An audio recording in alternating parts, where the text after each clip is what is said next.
Kaya kung yung we love God most, loving God in loving others. Na ibig sabihin, mga kapatid, we love God most, we will love others best. May kaibahan wala? We love God most.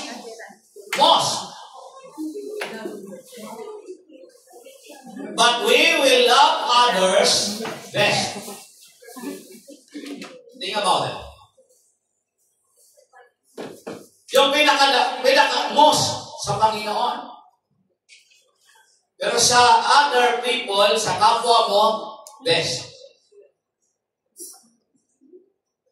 Amen po? Amen. Action and obedience. Kaya kung makikipag-date ka, sa kasino man, sa kanino man.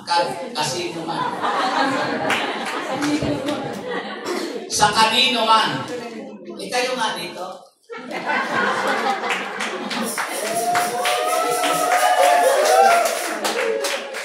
Yung iba nga, nagpapatotoo pa lang dito, parang matunaw na eh. Biro mo yan, ilan kayo? 70 plus versus 1. 70 kayo, so 140 mga mata nakatingin sa isa lang. Maliban lang doon sa iba na nakikita ko kung saan-saan sila nakatingin. No? So kung makikipag-date ka, kahit sa kanino pa man, ha? O kaya magpakipag-date ka sa problema mo, okay lang din yan, pagbigyan mo. Dahil lang din ang problema mo, pagbigyan mo kung saan mo gustong i-date siya. Minsan sa pangpang, ang ilong, minsan sa mataas na building, gusto mong makipag-date sa problema mo.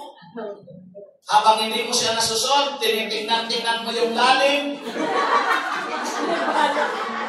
Okay yan. Subalit, kapag oras na nasa Panginoon, iwan mo na yung problema mo na ka-date mo. O kung sino ang pulanong na naka-date mo, iwan mo na.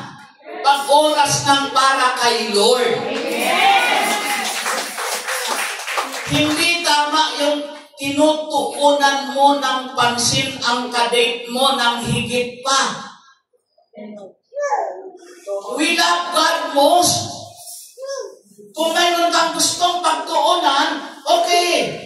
Extend, you will love them best only.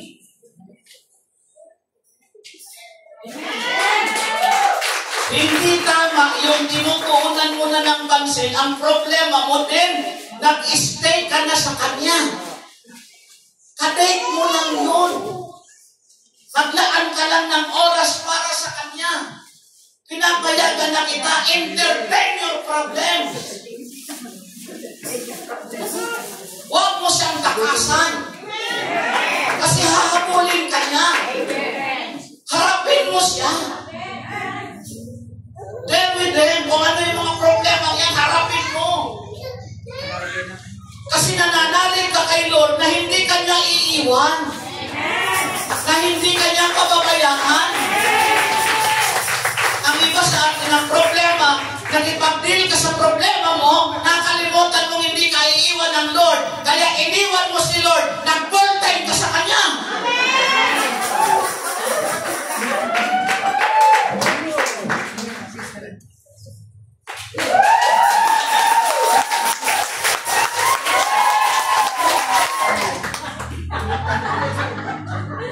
Nag-train kayo? Amen ba? Ang ginagawa mo, date lang yun. Ang problema, nag-overnight ka na. Nag-over a month ka na. Even a year, tinuluyan mo na. At tuluyan ka nang nag-full time sa problema mo. Ang tawag diyan, Kristiyano kang backslider.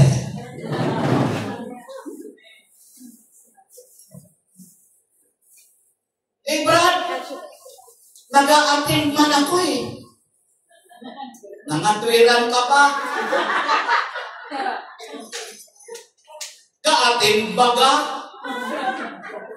Kaatin ka na, pero lutang ka sa gawain. Yung pagatin mo walang nangyayari. Kasi backsliding in heart. Kaya yung iba pumakalakpak, ikaw nagpapadyak. Lalo ba kayo? Lutang eh. Alam niyo ba yung taong lutang? Ay, bakit nalimon mo naman ang katabi mo? Yung wala sa sarili, pagkalabas mo ng gawain, hindi mo alam kung saan ka tutungo. Oo nga, nag-a-attend ka nga. Parang ano laman ng heart mo. Hindi mo na pangahawakan yung pangako ng Diyos.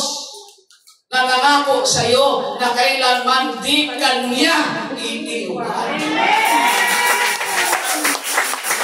That's why initiate, mag-action ka, maniwala ka. Dahil sa paniniwala mo, dahil magnaniwala ka, tutugon ka, makakasunod ka sa pinaniniwalaan mo. So, faith is considered a foundational element described as the very life of Christian. The very life of Christian. Ang pinakabuhay ng Kristiyano na pananampalataya ay ano?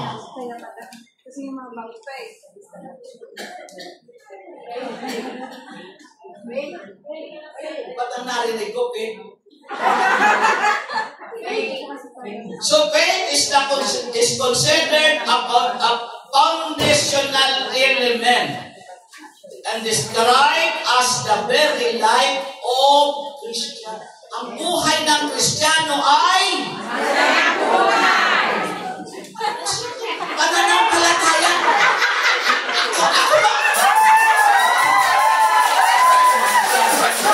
Ako ba nililito nyo o kayo ang nililito ko?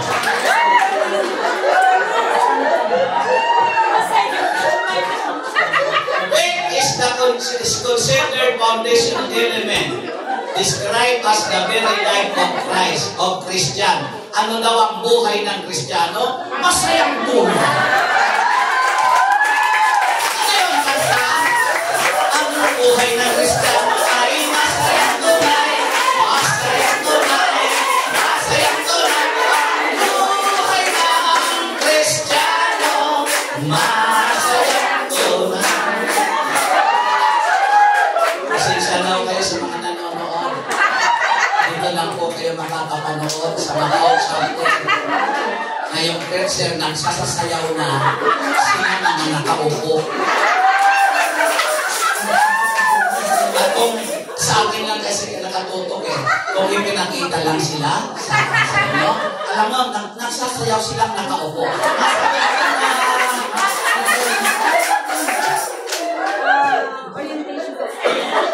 Ganon sila makisama mga kapatid. Amen po? Now, so, ang buhay ng Kristiyano ay ang pananampalataya. Kung wala ang pananampalataya, ano ka? Patay. Patay ka. Wala kang buhay. Okay? So, 2 Corinthians chapter 5 verse 7, the highlights that Christians walk by faith, not by sight. Sapagkat namumuhay kami batay sa pananampalataya at hindi sa mga bagay na nakikita. Okay? Hebrew chapter 10 verse 38. Basa. Wait. Naghahabulan. Umpisahan ko. Wait. Inumpisahan ko na, nag-up din kayo. Basta, umpisahan ko. Ang ay nabubuhay sa pananampalataya, ngunit kung siya'y tatalikod, hindi ko siya atulungan.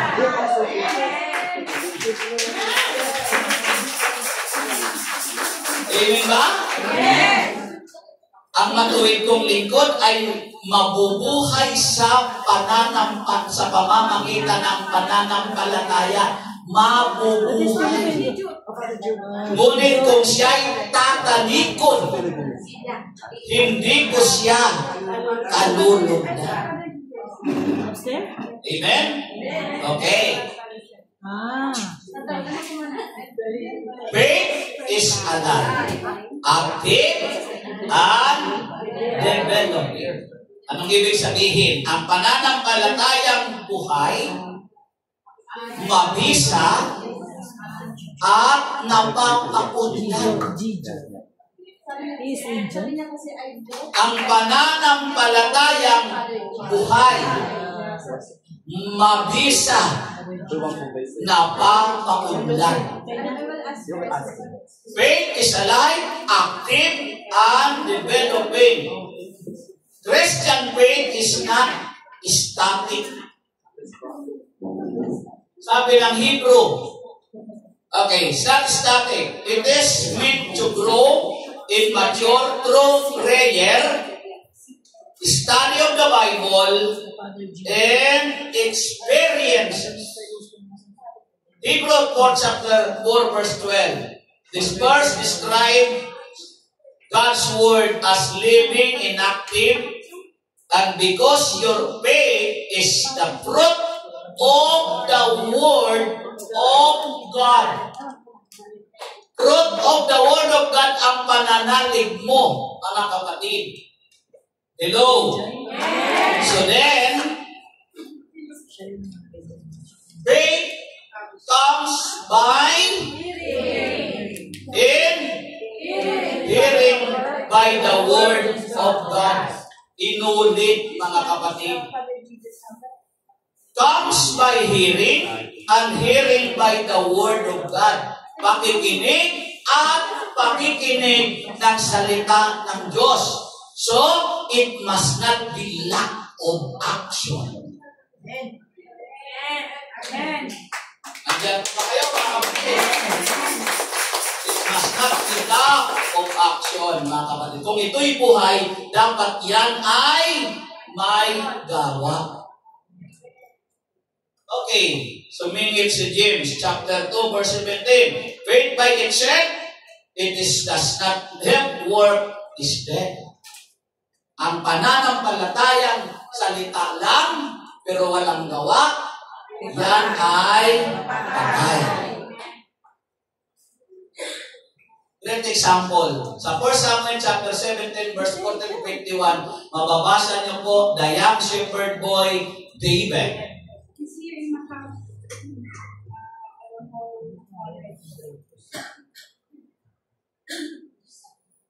Mamaya ko muna yung kwentuhan ko muna.